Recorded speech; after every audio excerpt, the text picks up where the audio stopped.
नमस्कार दोस्तों, उड़ान अकेडमी के इस ऑनलाइन प्लेटफॉर्म में आप सभी का वापस स्वागत है।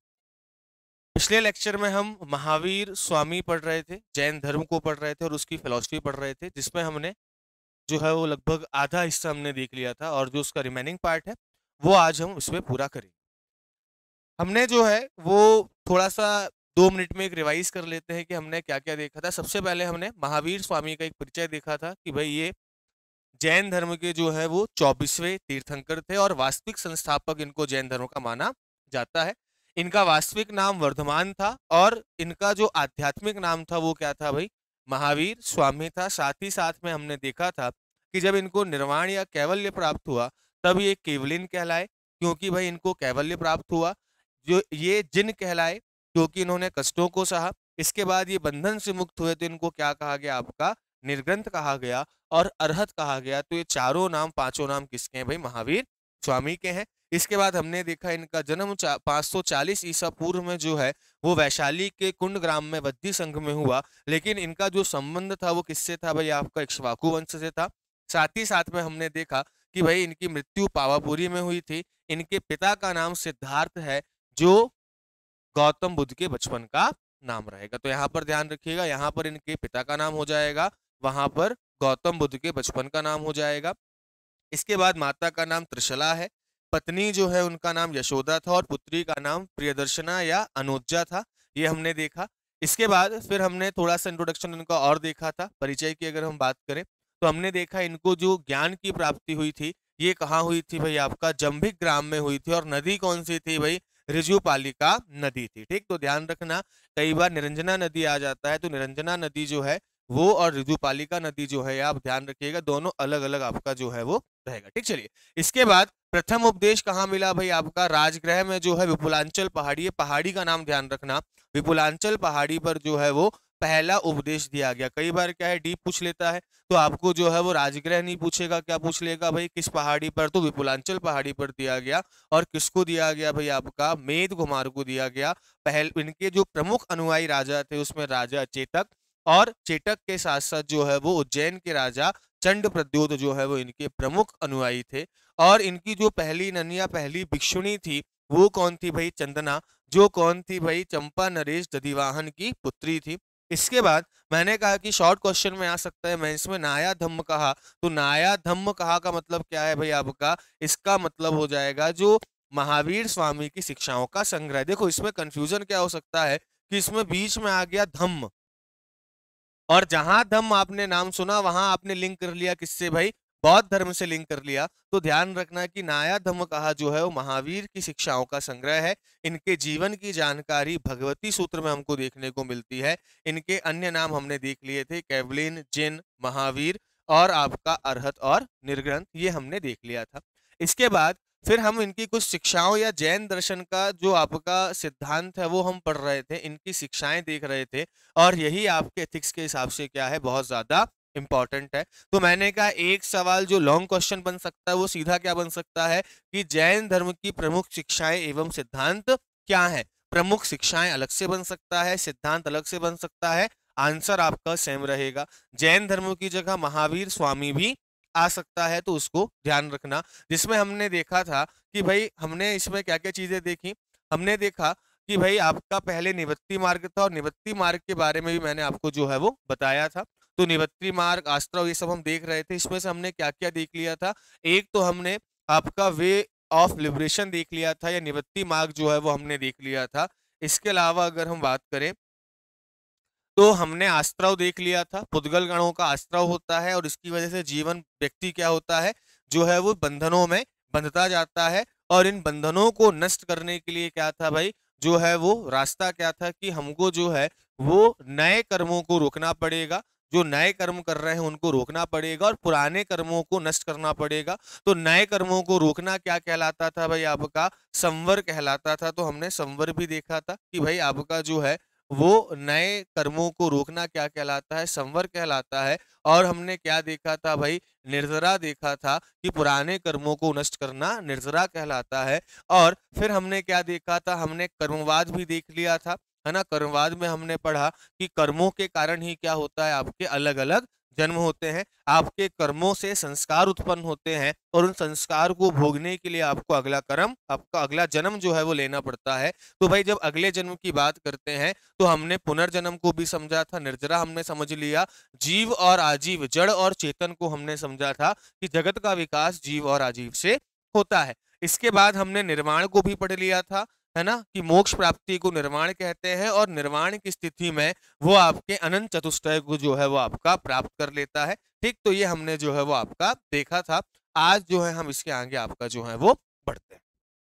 ठीक, चलिए, तो इसके आगे अगर हम बात करें,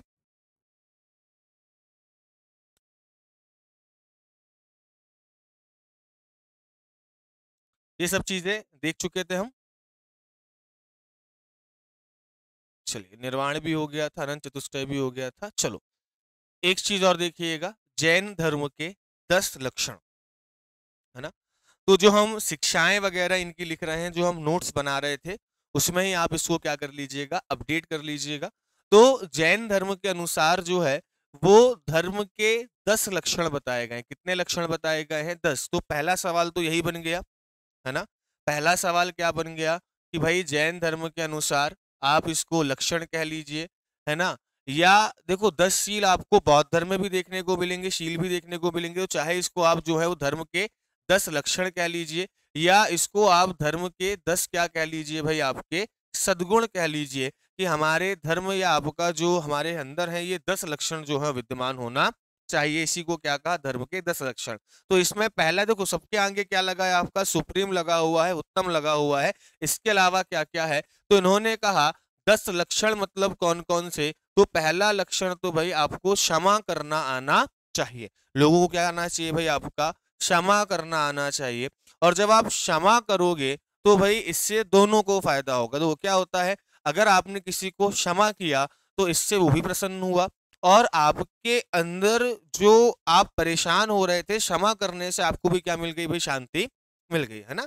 होता है कि भाई दो लोगों के बीच लड़ाई हो गई, अब दोनों एक दूसरे से गुस्सा है, बात ही नहीं कर रहे हैं, है ना। और उम्मीद कर रहे हैं कि पहले कोई दूसरा बात करे या पहले हम बात करें, है ना। दोनों एक दूसरे से एक्सपेक्ट कर रहे हैं कि सामने वाला पहले बात करे, और हम दोनों एक दूसरे को क्षमा नहीं करना चाह रहे हैं। लेकिन हम जैसे ही क्षमा करेंगे तो हमारे संबंधी क्या होंगे भाई, इससे आपके मजबूत होंगे। इसके बाद दूसरा, क्षमा के बाद कि भाई अगर कोई गलती से कोई कर्म करता है ना, देखो क्षमा जो है वो गलतियों पर दी जाती है, अपराधों पर नहीं। अपराध और गलती में क्या अंतर है ना। अपराध जानबूझकर किए जाते हैं, है ना। अपराध में जो है वो ऐसी चीजें होती है जिसको इग्नोर नहीं, जैसे किसी की हत्या करना, है ना। तो हत्या करना क्या है भाई, आपका एक तरीके से अगर आपने किसी को बिना वजह मार दिया तो वो क्या हो गया, अपराध। लेकिन अगर कोई मान लीजिए आपसे अनजाने में कोई कर्म हुआ, है ना, जानबूझकर कोई गलत काम करना उसको अपराध कहते हैं, लेकिन अनजाने में जो को आपसे कोई गलत काम होता है उसको क्या कहते हैं भाई, गलती या मिस्टेक कहते हैं। तो भाई क्षमा करना सीखिए। क्षमा करने के बाद भाई क्या है आपका, मारदव। मारदव मतलब क्या होता है ना। ये मारदो नहीं है कि क्षमा करने से पहले मारी दो, है ना। ये है मारदव। मारदव का मतलब होता है गर्व। गर्व मतलब अहम। अपने अहम का क्या करना भाई, जो है वो अंत करना। जब आप अपने अहम को अंत कर देंगे, जब अपने अंदर से मैं की भावना हटा देंगे या अपने ईगो को आप दूर कर देंगे, तो उससे भी क्या होगा भाई, आपका इस अहम का अंत करने से आपके संबंध क्या होंगे, लोगों से अच्छे बनेंगे, आपका व्यक्तित्व जो है लोगों से अच्छा बनेगा। ठीक, तो भाई गर्व का अंत कर देना। ठीक, जैसे अगर हम बात करें आज के समय में, हम जो अहम है वो क्या करता है, अहम अपने आप को सर्वश्रेष्ठ बताने का प्रयास करता है ना।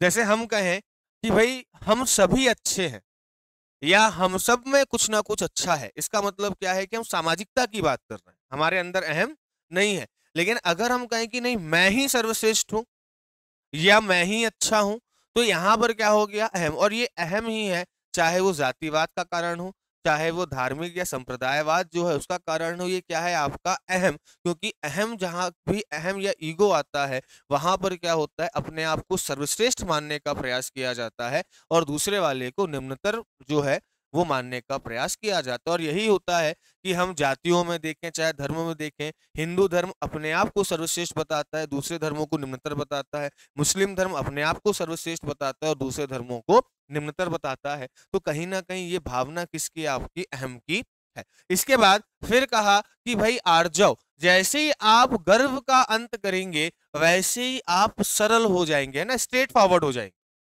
तो देखो तीनों लिंक हो गया।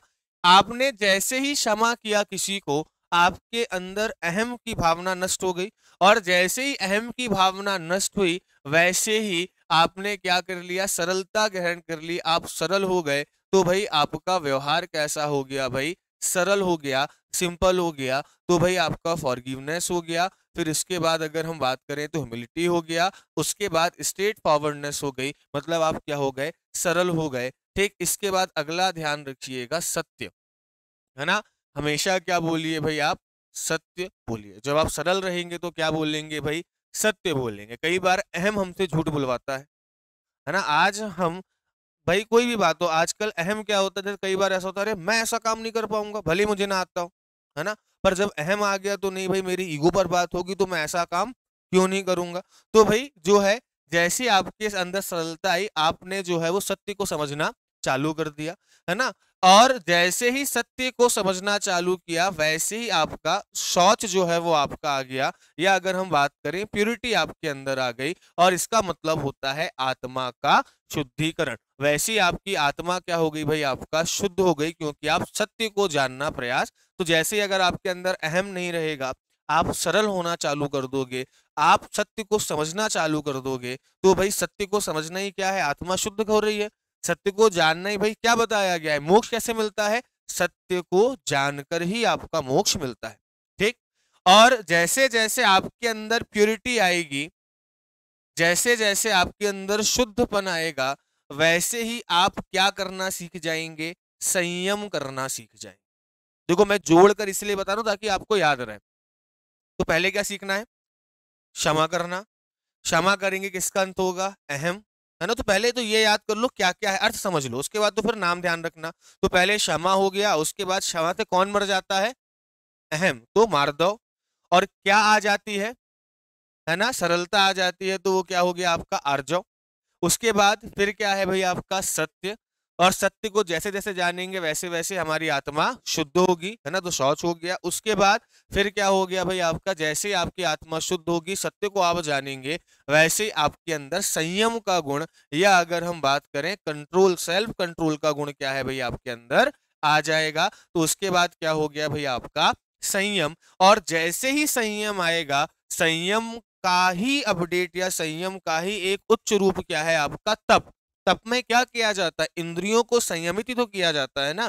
हम जो है वो, हमको भूख नहीं लगती, या हम बहुत देर तक ध्यान करते हैं, मन को कंट्रोल करने का प्रयास करते हैं। तो भाई संयम के बाद क्या आएगा आपका, तप आएगा। तो ध्यान रखिएगा, है ना, कि आपका संयम के बाद आ गया तप। और जब आप तप करेंगे तो कई चीजों का त्याग करेंगे ना। तो आप कई चीजों को जो है वो ध्यान रखिएगा, कई चीजों का आप त्याग करेंगे। और जब आप त्याग करेंगे, तो जब आप त्याग करना सीख जाएंगे, तो क्या किसी भी चीज को कलेक्ट करना या किसी भी चीज को आप जो है वो जोड़ना सीखेंगे। धन संपत्ति से कोई मोह माया रह जाएगी क्या, नहीं रह जाएगी। तो आप क्या करेंगे, अकिंचन। देखो कंचन शब्द सुना है, कंचन शब्द होता है मोह माया, है ना, या आपका धन दौलत को हम कंचन कहते हैं, है ना। तो भाई जब आपके अंदर त्याग की भावना आ जाएगी, तो आप धन और संपत्ति का संग्रह नहीं करोगे, है ना। और जब आप ऐसा आप व्यवहार करोगे, जब ये सारी चीजें आपके अंदर होंगी, तो भाई त्याग के बाद तो आपका अकिंचन हो गया।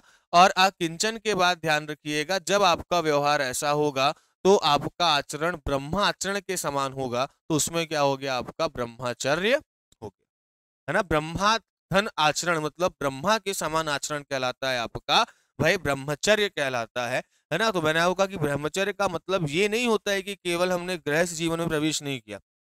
ब्रह्मचर्य आप ऐसा नहीं कि गृहस्थ जीवन में हम प्रवेश नहीं कर रहे, हमने शादी नहीं की लेकिन हमारी 5-5 गर्लफ्रेंड है ना, है ना। और हम जो है वो डेली हफ्ते में 3 दिन जो है वो पार्टी करते हैं, 3 दिन हम चिकन खाते हैं, है ना। और बढ़िया मस्त जो है वो बिल्कुल छेन छबीलों वाली हमारी लाइफ चल रही है और हम कहते हैं हम तो क्या है, ब्रह्मचारी, है ना। तो ब्रह्मचारी का मतलब हम केवल क्या समझते हैं कि गृहस्थ जीवन में प्रवेश ना करना, लेकिन ब्रह्मचर्य जो है वो दो शब्दों से मिलकर बना है, ब्रह्मा के समान आचरण, है ना। तो मतलब जब आपका आचरण अच्छा होता है तो भाई क्या अब तो अच्छा आचरण देखो, विवाह को क्यों माना जाता है, मतलब ब्रह्मचर्य में सबसे बड़ी बाधा क्यों माना जाता है, क्योंकि आप समझिए बहुत सारी चीजें हैं जिसका कारण आपका विवाह ही है। जैसे जब आप विवाह करेंगे तो आप आकिंचन नहीं कर सकते, आप त्याग करना सीखेंगे, लेकिन आपको चीजों को जो है वो संग्रह करना पड़ेगा। जैसे भाई आज हम देखें तो हमको परिवार की भविष्य की संभावनाओं को देखते हुए सेविंग्स करनी पड़ती है, जोड़ना पड़ता है, शादी कराना है, विवाह कराना है, बहुत सारे मोह पैदा हो जाते हैं, है ना। बहुत सारे मोह पैदा हो जाते हैं तो आप बंधनों में क्या हो जाते हैं, वापस ग्रह आप जो है वो बंध जाते हैं। इसी चक्कर में आप जो है वो, हम बात करें ब्रह्मचर्य का पालन नहीं कर सकते, इसलिए ब्रह्मचर्य में सबसे बड़ी बाधा जो है वो क्या मानी जाती है, गृहस्थ। इसीलिए हमने फिर क्या किया कि उस गृहस्थ को ही ये नाम दे दो कि भाई गृहस्थ जीवन जो है वो ब्रह्मचर्य का अपोजिट है। तो हम आज तो उसको क्या मानते हैं, अपोजिट मानते हैं। ठीक, तो ध्यान रखना ये 10 कौन कौन से हो गए। सबसे पहले नंबर पर क्या सीखना है, क्षमा करना। क्षमा करेंगे तो किसका अंत हो जाएगा, अहम, और अहम को हमने मार दिया तो नाम क्या हो गया, मार्दव। उसके बाद जैसे ही अहम को मारा तो हमारे अंदर क्या आ गई, सरलता, सिंपलिसिटी आ गई, तो उसको हमने क्या कहा भाई, आपका आर्जव कहा, मतलब हमारे अंदर क्या आ गई, सरलता आ गई। इसके बाद फिर जैसी सरलता ही हमने किसको स्वीकार करना चालू कर दिया, सत्य या ट्रुथ को स्वीकार करना चालू कर दिया, और जैसे ही हमने चालू किया वैसी प्योरिटी हमारे अंदर जो है वो आ गई, शुद्धता या शौच हमारे अंदर जो है वो आपका आ गया। इसके बाद जैसे ही शुद्धता आई वैसे ही हमने अपने अंदर संयम करना चालू कर दिया, कंट्रोल करना चालू किया, और जब हम अपनी इंद्रियों को संयमित करना चालू कर देंगे तब हम क्या कर पाते हैं, तप कर पाते हैं, और तप में हमको बहुत सारी चीजों का त्याग करना पड़ता है, और जब त्याग करेंगे तो हमको किसी भी चीज की मोह माया नहीं रह जाएगी, तो अकिंचन का गुण आएगा, और अकिंचन के बाद क्या आ जाएगा भाई आपका, सीधे ब्रह्मचर्य। तो ये 10 आप जो है धर्म के लक्षण क्या रखिएगा, ध्यान रखिएगा। तो यहाँ तक क्लियर रहेगा, है ना। इसमें कुछ भूलोगे भूलोगे तो नहीं, है ना। चलिए, ऐसे याद करते तो नहीं होता, पर जोड़ के करोगे तो याद होता चलेगा। ठीक, तो इसको एक दो बार क्या कर लेना भाई, रिवाइज कर लेना। ठीक, चलिए इसके बाद बढ़ते हैं आपका आगे, और इसके बाद है 18 पाप। अब देखो 18 पाप याद नहीं करना है, ठीक है। हमने क्या कहा कि हमारे पास, मैं आपको डेटा क्यों देता हूं इतना, डेटा इसलिए देता हूं कि आपकी नजर बस होते हुए इससे निकल जाए। तो कई बार क्या होता है कि हम किसी रास्ते से जा रहे होते हैं और हमने कोई बड़ी दुकान देख ली, तो कई बार ऐसा आ जाता है ना, अरे अभी मैंने वहां पीछे देखा था, एक मिठाई की दुकान देखी थी, पीछे इसकी दुकान देखी थी, तो बस आप इससे नजर मार के निकलो, एक दो बार आप पढ़ लोगे, है ना। तो क्या होता है, ये प्रीलिम्स के हिसाब से इंपॉर्टेंट है। देखो पहला सवाल तो क्या बन गया कि जैन धर्म में कितने पापों की बात की गई है, कितने पाप बताए गए हैं, तो 18 पाप बताए गए, है ना। और इन 18 पापों में कौन कौन सा, देखो कई चीजें, हिंसा, झूठ, चोरी, मैथुन, परिग्रह, क्रोध, मान का मतलब होता है अहम, है ना। तो जो भी बुरी बुरी चीजें हैं सब हटाते हुए चलो उनको क्या माना गया, पाप माना गया। ठीक, अहम हो गया, माया हो गया, है ना, माया हो गई। माया के बाद अगर हम बात करें तो लोभ किसी भी चीज का, मतलब किसी भी चीज को पाने की इच्छा। उसके बाद राग, मतलब किसी भी चीज की आदत लग जाना, है ना। ये शब्द इसलिए समझा रहा हूं ताकि समझ में आए। ठीक, तो ध्यान रखिएगा, लोभ हो गया, राग हो गया, द्वेष, द्वेष मतलब किसी से जलन भावना रखना। इसके बाद फिर क्या है भाई आपका कलह, है ना, जो घर में पत्नी मचाती होगी या पति मचाते होंगे, है ना, मतलब दोनों का नाम ले लिया मैंने इसीलिए। ठीक, चलिए, हैं, अच्छा देते हैं क्या, ऑनलाइन ये बात जा रही है ना, और मुझसे पूछा जाएगा कि किसने कहा ऐसा, तो मैं तुम्हारा नाम लूंगा तो फिर मैं नहीं जानता, अगर कोई यहाँ पर आके तुमको दर्द पहुंचे तो, है ना, बोले कौन था वो पापी, है ना। चलिए, तो ध्यान रखिएगा, द्वेष नहीं रखना, कलह मतलब लड़ाई झगड़ा नहीं करना, दोषारोपण मतलब तुम गलत हो, मेरी गलती तो है ही नहीं, तो किसी पर बेवजह दोषारोपण नहीं करना, चुगली नहीं करनी, है ना, इधर की वहां, वहां की यहाँ, वो हमको चुगली नहीं करनी है। आज समय रति मतलब आज समय मस्त, रति मतलब क्या होता है कि जो आपके जो है ना छेन छबीले वाले काम, की भाई घूम रहे हैं, पार्टी कर रहे हैं, है ना। तो ये असमय रति नहीं होनी चाहिए, है ना। असमय भोजन भी होता है कि भाई हम रात को 2-2 बजे जो है पार्टी करके खाना खा रहे हैं। इसके बाद किसी की निंदा मत करो, है ना। किसी की निंदा मत कीजिए, किसी के साथ छल कपट मत कीजिए, और किसी को मिथ्या दर्शन मत कराइए, मतलब कुछ झूठी चीजें मत बताइए या दिखाने का प्रयास कीजिए। तो ध्यान रखना यहाँ पर इंपॉर्टेंट केवल क्या है, 18 पाप इंपॉर्टेंट है। बाकियों के नाम केवल आप जो है वो क्या रखिएगा, ध्यान रखिएगा ना, कि भाई कौन कौन से नाम इसमें हो सकते हैं। तो जितनी भी खराब चीजें सब क्या कर दो भाई, इसमें से हटा दो, ठीक। चलो, पर एक बार नजर मार लेना, है ना। ऐसा तो नहीं कि बम फोड़ना आ जाए बोले ये भी खराब है ना। तो बोले इसको, चलिए। इसके बाद अनीश्वरवाद पर हम चर्चा कर चुके थे, है ना। अब दो कुछ चीजें ऐसी हैं जिसको मुझे कल एक्सप्लेन करना है, कुछ नोट्स बनाने की जरूरत नहीं, है ना। केवल हमने शुरुआत में देख लिया था अनीश्वरवाद वगैरह। अनीश्वरवाद मतलब जो ईश्वर को नहीं मानता। जब हमने दर्शन की बात की थी तब हमने इनको 3 कैटेगरी में बांटा था। एक तो हमने बांटा था किसमें भाई, आस्तिक और नास्तिक में। आस्तिक मतलब ऐसे जो वेदों को मानते थे, नास्तिक मतलब जो वेदों को नहीं मानते थे। तो ये वेदों को मानता है कि नहीं मानता है, नहीं मानता, अविश्वास है वेदों पर इसको, तभी तो उसी के अपोजिशन में तो ये आपके आए थे। दूसरा भाई, दूसरे थे आपके ईश्वरवादी और अनीश्वरवादी।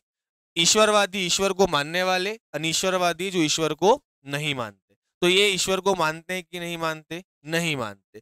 तीसरा था भाई लौकिक और पारलौकिक, मतलब एक तो जो इस वर्ल्ड की बात करते थे, और जो इस वर्ल्ड के अलग जो है वो दूसरा कोई आपका परलोक है, अदर वर्ल्ड की बात करते थे। तो भाई अगर हम देखें तो इस संदर्भ में ये दर्शन कैसा हुआ, लौकिक हुआ या परलौकिक हुआ, बताओ। इसके सिद्धांतों को याद करो, मैंने कहा ना, को याद नहीं करना है, समझना है। परलोक की बातें मतलब अदर वर्ल्ड की बातें, जैसे आत्मा, कर्म का फल मिलेगा, ये क्या इस लोक की बात है, नहीं, ये परलोकों की बातें। मोक्ष, मोक्ष की बातें करता है। मोक्ष क्या है, क्या इस दुनिया में एग्जिस्ट कर रहा है, इस लोक में एग्जिस्ट कर रहा है, परलोक की बातें। तो इस दर्शन से अगर हम बात करें तो ये कैसा हो गया भाई, पारलौकिक दर्शन हो गया। तो ये नास्तिक है क्योंकि वेदों को नहीं मानता। ये अनीश्वरवादी है क्योंकि ये ईश्वर को नहीं मानता। लेकिन ये परलोक पर या पारलौकिक दर्शन है क्योंकि ये इस वर्ल्ड से अदर जो थिंग्स हैं, मोक्ष हो गया, आत्मा हो गया, पुनर्जन्म हो गया, कर्म का फल हो गया, इन सब की बातें करता है, इसीलिए ये पारलौकिक कहलाया, ठीक। चलिए, तो अनीश्वरवाद ध्यान रखिएगा कि भाई आपका जो है ईश्वर के अस्तित्व पर विश्वास नहीं करते हैं। ये कहते हैं कि भाई ईश्वर का की रचना किसी भगवान ने नहीं की है, ठीक। और जो है ये सृष्टि और जो प्रकृति है, ये जो आपका वर्ल्ड है और जो नेचर है, ये अनादि है, इसका कोई भी एंड नहीं है, ये आपका एंडलेस है। तो इस प्रकृति को या इस सृष्टि को किसी ने बनाया नहीं है, ये किसी की बपौती नहीं है, ठीक। चलिए, इसके बाद अगला है भाई आपका वेदों में अविश्वास। तो हमने ये पढ़ा कि भाई ये वेदों को जो है अपौरुषेय मानते हैं। अपौरुषेय मतलब जिनकी रचना किसी पुरुष ने मतलब नहीं की है, और वो उनको प्रामाणिक नहीं मानते हैं। वो ये कहते हैं कि भाई जो आपका जो वेद है वो ईश्वर ने नहीं लिखे, वो ईश्वर ने नहीं लिखे हैं, और इसीलिए उन्होंने वैदिक यज्ञों का और कर्मकांड का क्या किया भाई, आपका विरोध किया, ठीक। चलिए, बढ़ते हैं आपका आगे। अगला है आत्मवाद। अब इसमें एक चीज और ध्यान रखिएगा, इनका जो आत्मवाद है ना, अब आत्मवाद दो तरीके का होता है, समझना, ठीक। जब हम आत्मवाद भी पढ़ते हैं या आपका जो है वो जब आपका आत्मा पर विश्वास की बात करते हैं, बिलीफ इन सोल में बात करते हैं, तो दो प्रकार के जो है ये बातें करते हैं, है ना। ध्यान रखिएगा, आत्मवाद कितने प्रकार का होता है, दो प्रकार का। और दो प्रकार कौन कौन से होते हैं, पहला तो जो ये कहते हैं कि भाई आत्मा कितनी है, एक है। और दूसरा कौन है, जो कहते हैं कि भाई आत्मा कितनी है, अनेक है, आत्मा बहुत सारी है। तो भाई जो अनेक आत्माओं को मानते हैं उनको अनेकात्मवादी कहा जाता है। अनेक प्लस आत्मवादी तो क्या हो जाएगा, अनेकात्मवादी। तो ध्यान रखना कि ये दर्शन भी आपका जो जैन दर्शन है ना, पहली चीज वो आत्मा को मानता है कि नहीं मानता, मानता है तो आत्मवादी हुआ। और उसमें भी कौन सी कैटेगरी में हुआ, एकात्मवादी हुआ या अनेकांत मतलब अनेकांतवादी हुआ आपका, तो अनेकात्मवादी आपका रहेगा। तो ध्यान रखिएगा कि ये जो आपका दर्शन है ना, ये कैसा दर्शन है, तो भाई ध्यान रखना, ये अनेक आत्माओं को स्वीकार करता है, ये बहुत सारी आत्माओं को जो है वो आपका स्वीकार करता है। तो भाई ध्यान रखिएगा, प्लूरलिस्टिक जो है ये आपका एक तरीके से जो है वो दर्शन है। ठीक, ये क्या कहता है भाई, आत्मा के अस्तित्व में क्या करता है, ये आपका विश्वास करता है। ये कहता है कि भाई आत्मा होती है, और ये आत्मा कैसी है, अजर अमर है ना, ये आपका जो है ये कभी मरती वगैरह मरती नहीं है, ये हमेशा क्या होती है, एक जैसी जो है वो आपकी बनी रहती है। और इन्होंने कहा कि भाई हमने शुरुआत में पढ़ा था, जब जीव और अजीव पढ़ा था, कि विश्व जो है वो दो ही चीजों से मिलकर बनता है, दो ही एलिमेंट से मिलकर बनता है, जीव और अजीव से मिलकर बनता है। दो ही फंडामेंटल सब्सटेंस हैं, कौन कौन से, जीव और अजीव। और जिसके अंदर कॉन्शियसनेस है, जिसके अंदर चेतना है, वो क्या है, आपका जीव है। और जीव का अर्थ ही क्या है भाई, आपका आत्मा है, क्योंकि आत्मा के अंदर ही क्या है भाई, आपका कॉन्शियसनेस। ठीक, तो इस पॉइंट को ध्यान रखना कि ये कहते हैं दो पदार्थों से दुनिया बनती है, जीव और अजीव से। और जो इसका जीव है ना, ये जीव ही क्या है भाई, आपकी आत्मा है, क्योंकि इसी के अंदर कॉन्शियसनेस या आपका चेतना पाई जाती है। अब ध्यान रखना, ये कितनी आत्माओं पर विश्वास करता है, अनेक आत्माओं के एग्जिस्टेंस को मानता है। ये कहता है सोल बहुत सारी होती हैं, अनेक होती हैं। और भाई ये कहता है कि जिस प्रकार सभी जीव अलग अलग होते हैं, सभी मनुष्य अलग अलग होते हैं, वैसी उनकी आत्माएं क्या होती हैं भाई, अलग अलग होती हैं। तो इस पॉइंट को ध्यान रखना, जो वापस बता रहा हूं, क्या लिख लो कहीं पर स्टार लगाकर कि भाई ये कैसा दर्शन है, आपका आत्मवादी है। या पूछ ले कि भाई क्या जैन दर्शन आत्मा पर विश्वास करता है, तो बोले भाई हाँ करता है। और इससे डीप जाएगा तो क्या पूछेगा कि भाई जैन धर्म के अनुसार आत्माएं कितनी है, तो भाई आत्माएं कितनी हैं, अनेक है। इसीलिए इसको क्या कहा जाएगा भाई, आपका अनेकात्मवादी जो है वो दर्शन कहा जाएगा। तो इन दोनों पॉइंट को ध्यान रखना, वरना तुम पढ़ के चले गए कि आत्मा होती है, जैन दर्शन कहता है आत्मा होती है, और प्रश्न आ गया कि भाई जैन धर्म के अनुसार आत्माएं कितनी होती है ना, एक होती है, अनेक होती हैं, अनेक होती हैं पर एक का ही अंश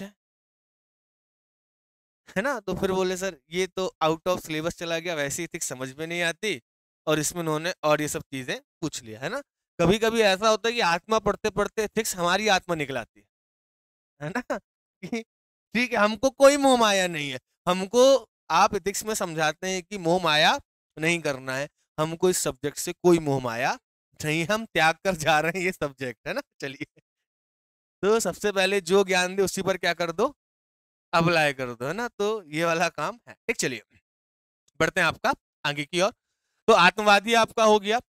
इसके बाद जाति प्रथा का विरोध किया, तो ये मुझे बताने की आवश्यकता नहीं है ना। जाति प्रथा का विरोध किया, नारियों की स्वतंत्रता पर बल दिया, है ना। उन्होंने अपने धर्म के लिए और अपने संघ के लिए जो है वो नारियों के लिए क्या किया था, प्रवेश दे दिया था। और उन्होंने कहा कि भाई नारियों को भी क्या मिल सकता है, मोक्ष मिल सकता है। देखिए, जो आपके जैन और बौद्ध धर्म आए ना, इन जैन और बौद्ध धर्म में दो वर्ग के लोग बहुत जुड़े थे। कौन कौन से दो वर्ग के लोग जुड़े थे, पहला तो जुड़े थे आपके जो निम्न समाज था, जैसे जिसको आप कह सकते हैं शूद्र समाज हो गया, है ना। तो जो आपके निम्न समाज थे शूद्र हो गए। शूद्र के साथ अगर आपके जो वैश्य वगैरह थे वो भी इसमें आपके जुड़े, वैश्य। और भाई सिंपल बात है, देखो सिंपल चीज, ब्राह्मणों के अलावा ब्राह्मणों ने क्या किया, इसका विरोध किया। और ब्राह्मणों के अलावा आपके जो शूद्र थे, जो आपके क्षत्रिय थे, और जो आपके कौन थे, वैश्य, इन लोगों ने क्या किया, इसको आपका ज्यादा प्रमोट किया। क्यों, क्योंकि भाई क्षत्रिय राज करते थे, और राज करने के बाद भी भाई वो सैनिक थे, वो देश की रक्षा करते थे, उसके बाद भी उनका स्टेटस द्वयम दर्जे का था। समझिए, क्योंकि ये व्यवस्था कैसी आ चुकी थी आपकी, अब जाति आधारित आ चुकी थी। ठीक है, फिर जो वैश्य थे वो अर्थव्यवस्था को चला रहे थे, तो समाज में इनके साथ बहुत अभद्र व्यवहार नहीं होता था, पर इनकी स्थिति भी क्या थी, आपकी द्वयम दर्जे की थी, है ना। तो भाई वैश्य पूरी अर्थव्यवस्था को चला रहे हैं, लेकिन इनको उनका दर्जा नहीं मिल रहा, उनको तीसरा दर्जा प्राप्त है। और शूद्रों की स्थिति तो खराब थी ही। तो भाई इसीलिए ये लोग आए। और दूसरा कौन आई भाई, आपकी महिलाएं, क्योंकि उस समय महिलाओं को ऐसा था कि भाई महिलाएं जो हैं, जब तक वैदिक काल चल रहा तब तक स्थिति अच्छी थी, वैदिक काल जैसी खत्म हुआ वैसी उनकी स्थिति डगमगाना चालू हो गई, है ना, और वैसी उनकी स्थिति गिरने लगी। तो भाई उनको ना ही मोक्ष प्राप्त करने की आजादी थी, है ना, बहुत सारे उन पर बंधन लगा दिए गए थे, और ये सब चीजें आपका जैन और बौद्ध धर्म ने हटा दिए। इसलिए आप देखेंगे महिलाएं और जो आपके ये 3 वर्ग के लोग थे, इन्होंने जैन और बौद्ध धर्मों को बहुत प्रमोट किया या इसका बहुत प्रचार प्रसार किया। ठीक, चलिए बढ़ते हैं आपका आगे। तो इस पॉइंट को आप ध्यान रखना, नारियों की स्वतंत्रता पर बल दिया, और जातिवता का क्या किया भाई, जो जाति प्रथा आपकी चल रही थी, कास्ट सिस्टम चल रही थी, उसका क्या किया भाई, इन्होंने आपका विरोध किया। चलिए इसके बाद ये पॉइंट इंपॉर्टेंट है, सीधे सीधे 3 नंबर में आ सकता है, और शॉर्ट क्वेश्चंस भी आपके इससे बन सकते हैं, है ना। हिस्ट्री में तो आपका 5 नंबर का सवाल भी बन सकता है ना, कि भाई आपके त्रिरत्न को बताइए, और त्रिरत्न ध्यान रखना बौद्ध में भी है और जैन में भी। तो जब भी आप में त्रिरत्न आ जाए, ठीक, तो ध्यान रखना, जब भी आपको 3 जेम्स आ जाए या त्रिरत्न आ जाए, तो ध्यान रखिएगा ये त्रिरत्न किसकी बात की गई है, जैन की बात की गई है या बौद्ध की बात की गई है ना। बुद्ध धम्म संघ आ जाएगा तो बौद्ध धर्म हो गया, है ना, और फिर आपका सम्यक दर्शन, सम्यक ज्ञान और सम्यक आचरण आ जाए, है ना। सम्यक दर्शन मतलब आपका राइट फेथ, मतलब क्या हो भाई, आपका सही रूप से हमको चीजें दिखें। ठीक, तो सब 3 है, कौन कौन से ध्यान रखिएगा। पहला तो सम्यक, सम्यक मतलब होता है अच्छा, राइट, है ना। तो सम्यक मतलब क्या होता है, अच्छा, तो सम्यक वर्ड ध्यान रखना तीनों में लगा रहेगा। और सम्यक के बाद भाई क्या हो गया, सम्यक दर्शन, दूसरा क्या हो गया, सम्यक ज्ञान, और तीसरा क्या हो गया, सम्यक आचरण। तो ये 3 ध्यान रखिएगा। सम्यक ज्ञान का मतलब होता है सही विश्वास करना, और ये कहते हैं भाई, जैन धर्म कहता है कि सही पर मतलब सत्य में हमको क्या रखना चाहिए भाई, आपका विश्वास रखना चाहिए, तो सत्य को हमको मानना चाहिए।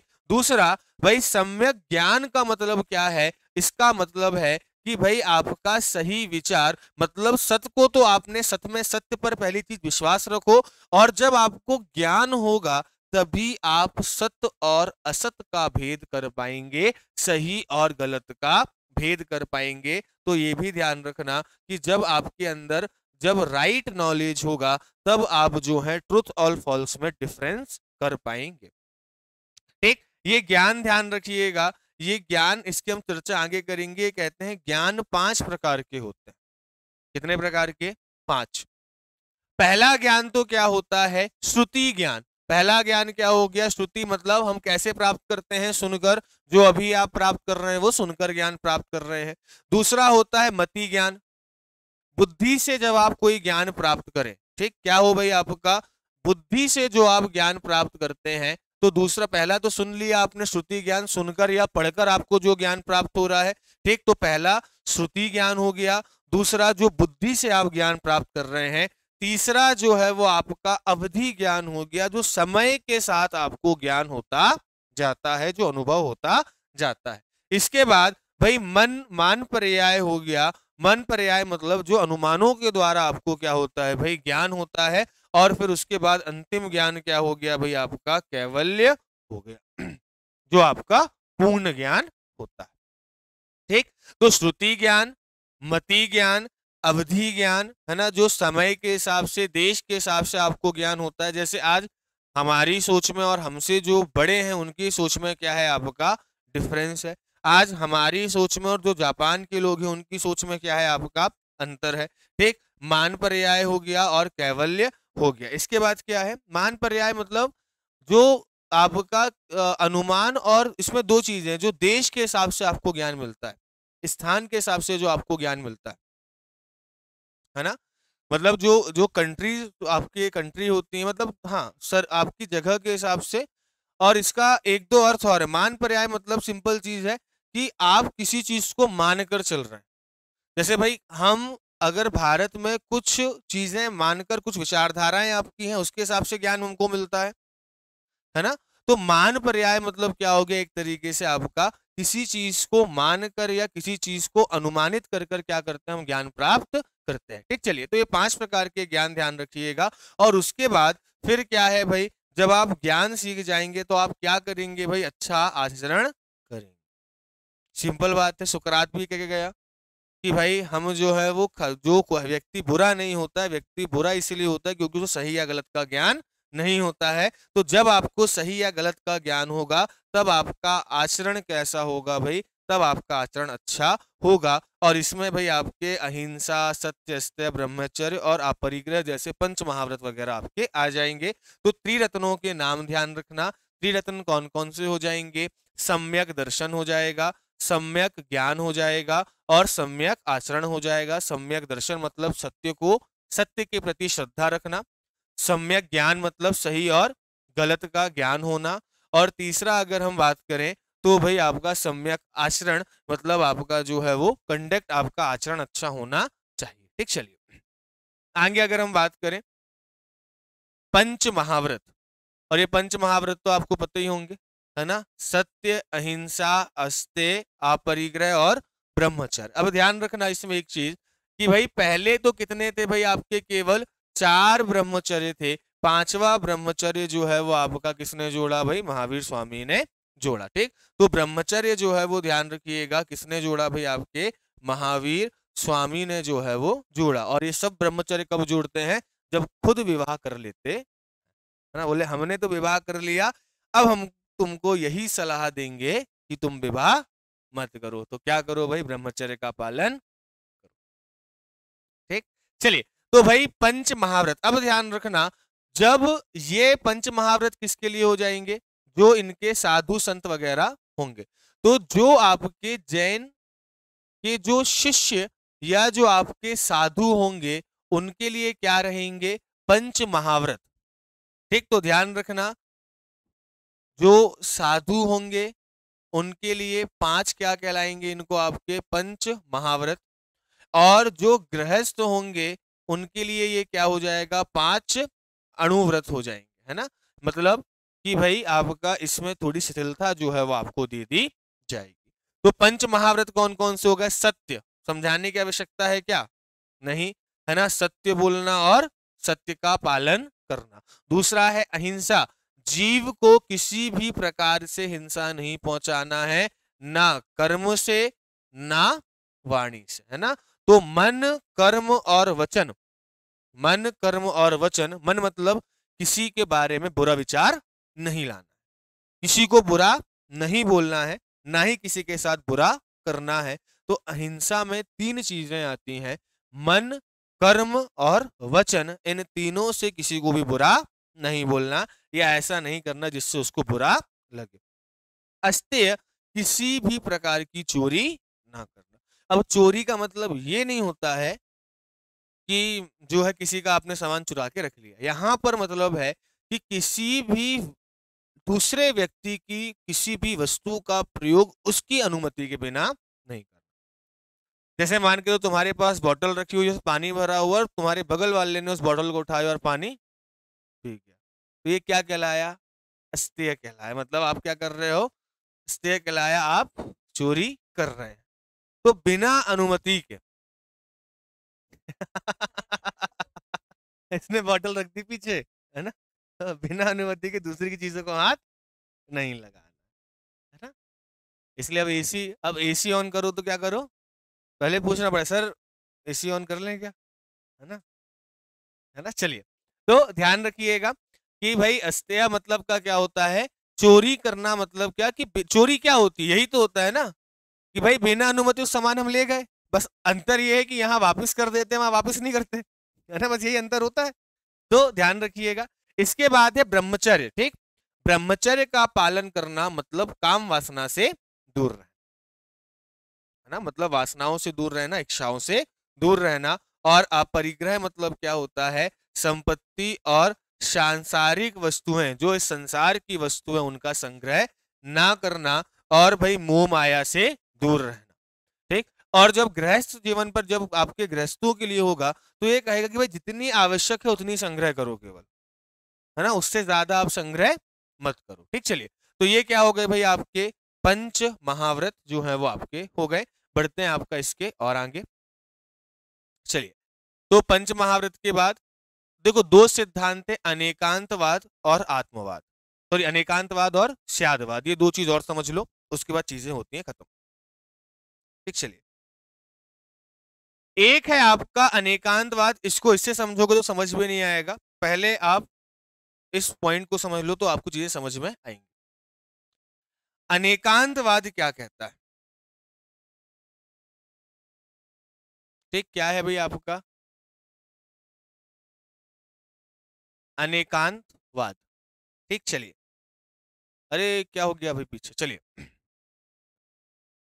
अनेकांतवाद क्या कहता है? देखो आपको जब कभी पढ़ोगे ना तो अनेकांतवाद और स्यादवाद कई लोग एक को मानते हैं, पर स्यादवाद का संबंध जो है स्यादवाद है, उसका संबंध किससे है भाई? उसका संबंध है आपका जो है वो ज्ञान मीमांसा से, और अनेकांतवाद का संबंध है तत्व मीमांसा से। तो अनेकांतवाद जो इनकी फिलॉसफी है उसका संबंध मेटाफिजिक्स से है ना, और जो आपका स्यादवाद है वो एपिस्टेमोलॉजी से संबंधित। तो क्या है इसमें, ध्यान रखिएगा, समझते हैं। अनेकांतवाद ये कहता है कि कोई भी आपकी वस्तु होती है ना, उसके अंदर दो प्रकार की चीजें होती हैं। कुछ चीजें होती हैं जो क्या होती हैं आपकी नित्य होती हैं, और कुछ चीजें क्या होती हैं भाई आपकी अनित्य होती हैं। ठीक, क्या कहता है कि भाई कुछ चीजें कैसी होती हैं आपकी नित्य होती हैं, और कुछ चीजें कैसी होती हैं भाई आपकी अनित्य होती हैं। तो अनेकांतवाद ये कहता है कि भाई हम जो है, ये आपको आगे चारवाक में देखने को मिलेगा, और जो शंकराचार्य हैं उनमें भी आपको देखने को मिलेगा।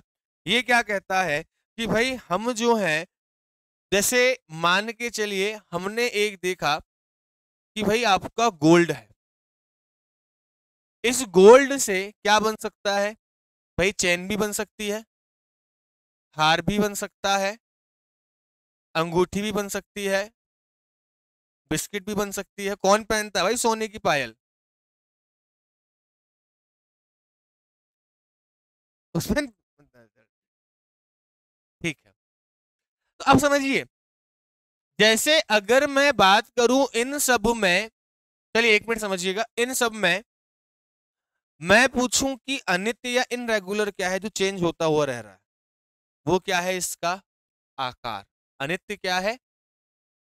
आकार। हम इन चीजों को क्या समझ रहे हैं? अलग अलग समझ रहे हैं। पर मुझे एक चीज बताइए, क्या सोने की चेन बिना सोने के रह सकती है? क्या सोने की अंगूठी बिना सोने के रह सकती है? नहीं। तो इसमें नित्य क्या है? इसमें नित्य है आपका गोल्ड।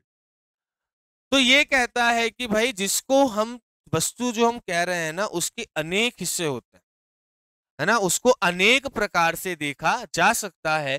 उसके अंदर कुछ नित्य चीजें भी होती हैं, और उसके अंदर कुछ क्या होती है भाई आपके अनित्य चीजें भी होती हैं। और इसी को क्या कहा जाता है? आपका अनेकांतवाद कहा जाता है। ये कहता है कि व्यक्ति जो है वो वस्तुओं को क्या देखता है? अपने नजरिए से देखता है, दूसरे के नजरिए से नहीं देखता। और जब यही चीज किसमें आती है भाई? ज्ञान मीमांसा में आती है, इसके एपिस्टेमोलॉजी में आती है, तो इसी को क्या कह दिया जाता है भाई? स्यादवाद। जब यही चीज किसके रूप में आएगी भाई? आपका ज्ञान के रूप में आएगी, तो इसी को क्या कह दिया जाएगा भाई? आपका स्यादवाद कह दिया जाएगा। और स्यादवाद क्या कहता है?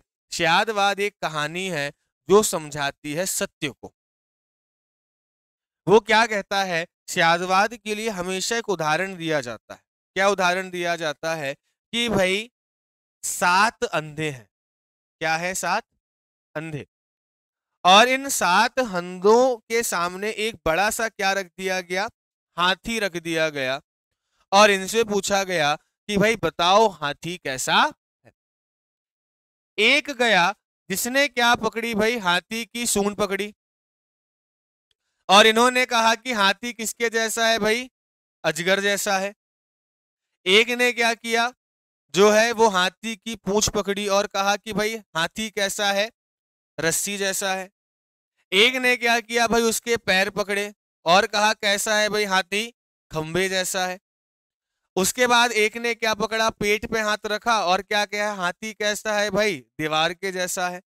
एक ने उसके कान पकड़े और कान को कहता है कि भाई ये तो आपका सूपा, सूपा होता है ना वो एक फुटकारने वाला, वैसा है भैया, पंखे जैसा है, बड़े बड़े पंखे जैसा है। तो जिसने जिस भी चीज को महसूस किया उसको हाथी वैसा ही समझ में आया। पर क्या सभी को सत्य की प्राप्ति हुई? नहीं। और अगर ये अपने ज्ञान को ही सत्य मानेंगे तो क्या ये वास्तविक ज्ञान तक पहुंच पाएंगे? नहीं। तो उन्होंने कहा कि भाई ज्ञान जो है वो अलग अलग दृष्टिकोण, ज्ञान के अलग अलग दृष्टिकोण होते हैं, आपको अलग अलग दृष्टिकोण पर विचार करना चाहिए। अनेकांतवाद क्या कहता है? वस्तु के अलग अलग दृष्टिकोण होते हैं, ये कहता है ज्ञान के अलग अलग दृष्टिकोण होते हैं। और ज्ञान सापेक्ष मतलब आप अपने हिसाब से ज्ञान को आप कह सकते हो कि आपके लिए वो ज्ञान था, लेकिन आप उसको वस्तुनिष्ठ नहीं कह सकते, सत्य नहीं कह सकते कि केवल वही क्या है आपका सत्य। तो ऐसे असत्य ज्ञान से बचने के लिए हमको क्या करना चाहिए? तो ये कहते हैं एक काम करो, इसके लिए हम एक रास्ता बताते हैं जिसको क्या कहा जाता है? श्यादवाद कहा जाता। और बोले कि भाई श्यादवाद क्या है?